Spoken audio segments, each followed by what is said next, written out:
Assalamualaikum warahmatullahi wabarakatuh. Back to channel, masih bersama saya Apoteker Yudi. Saya ucapkan terima kasih atas kesetiaan teman-teman yang tetap pantengin channel ini. Dan untuk yang belum subscribe, silahkan subscribe terlebih dahulu ya teman-teman. Dan bunyikan loncengnya agar menjadi orang yang pertama mendapatkan notifikasi video terbaru dari saya. Dan untuk yang sudah subscribe, saya ucapkan terima kasih banyak. Baik teman-teman, dalam video kali ini saya akan membahas tentang prinsip 7 benar dalam pemberian obat. Adapun prinsip 7 benar dalam pemberian obat terdiri dari benar pasien, benar obat, benar dosis, benar cara atau rute pemberian, benar waktu, benar informasi, dan benar dokumentasi. Baik teman-teman, akan kita bahas satu persatu dari prinsip 7 benar pemberian obat di atas.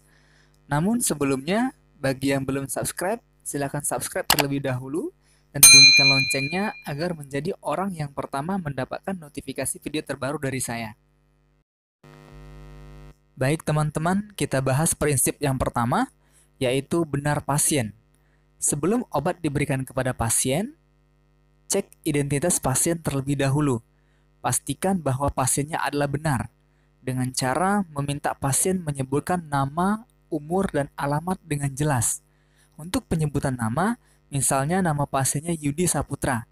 Hindari penyebutan nama dengan satu suku kata, yaitu hanya menyebutkan nama Yudi saja.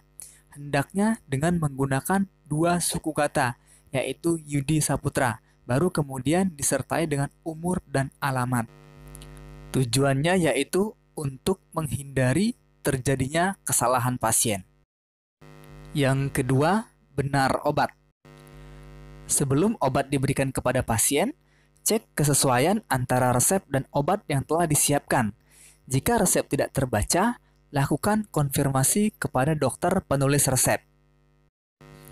Misalnya pada resep tertulis chloramphenicol tetes. Nah, harus dipastikan lagi apakah chloramphenicol tetes mata ataukah chloramphenicol tetes telinga. Sebelum melakukan konfirmasi ke dokter penulis resep, langkah pertama yang bisa dilakukan yaitu identifikasi bagian signa. Misalnya, apakah signanya ADS atau ODS? Teliti antara A dan O. A artinya auris, sedangkan O artinya oculus. Nah, kalau signanya ADS berarti auris dextra sinistra, yang artinya telinga kanan dan telinga kiri. Sedangkan ODS, oculus dextra sinistra, yang artinya mata kanan dan mata kiri.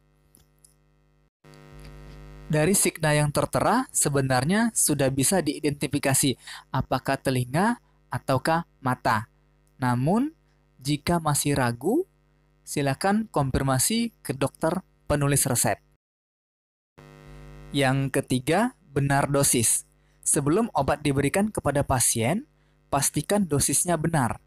Jika ragu, lakukan konfirmasi ke apoteker atau dokter penulis resep. Karena ada beberapa obat yang memiliki dosis yang berbeda, baik itu tablet, sirup, maupun ampul. Contoh yang tablet itu ada amlodipin. Amlodipin ini memiliki dua kekuatan sediaan. Ada yang sediaannya 10 mg dan ada yang 5 mg.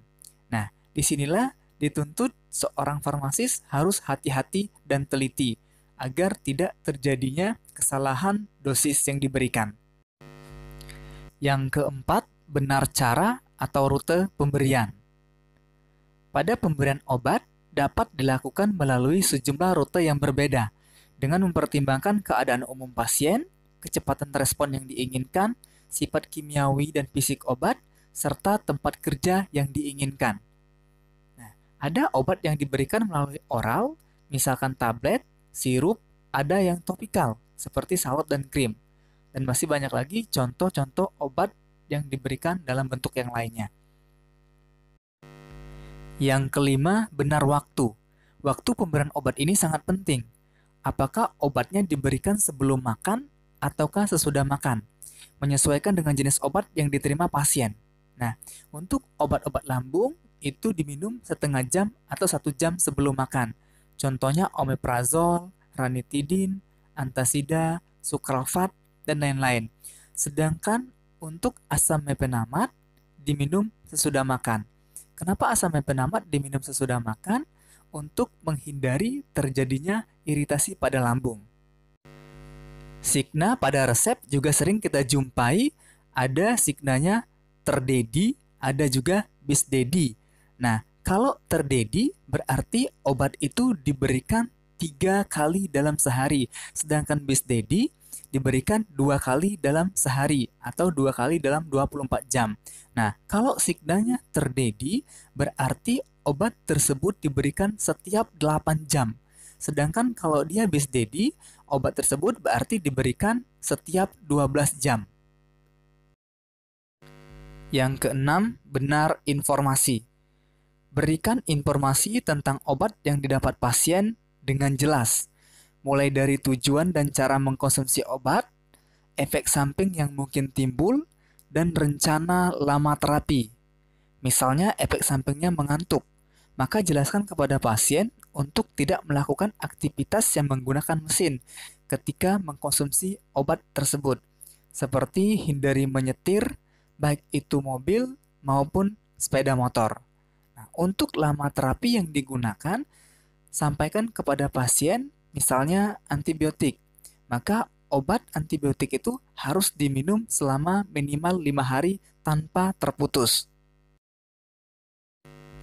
Dan yang terakhir, benar dokumentasi. Setelah obat diberikan kepada pasien, harus didokumentasikan dosis, rute, waktu, dan oleh siapa obat itu diberikan.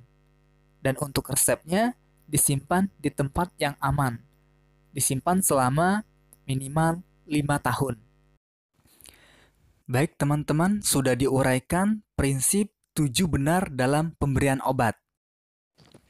Peran kita sebagai seorang farmasis sebelum obat ini diserahkan kepada pasien yaitu lakukan double check. Double check dilakukan oleh 2 orang petugas farmasi yang berbeda. Misalnya si A tugasnya menyiapkan obat dan si B tugasnya menyerahkan obat. Nah, sebelum obat itu diserahkan oleh si B, maka si B itu harus memeriksa terlebih dahulu kesesuaian antara obat yang disiapkan oleh si A dengan obat yang tertera di resep. Jika obatnya sudah sesuai, maka si B boleh menyerahkan obat tersebut kepada pasien. Kenapa harus dilakukan double check?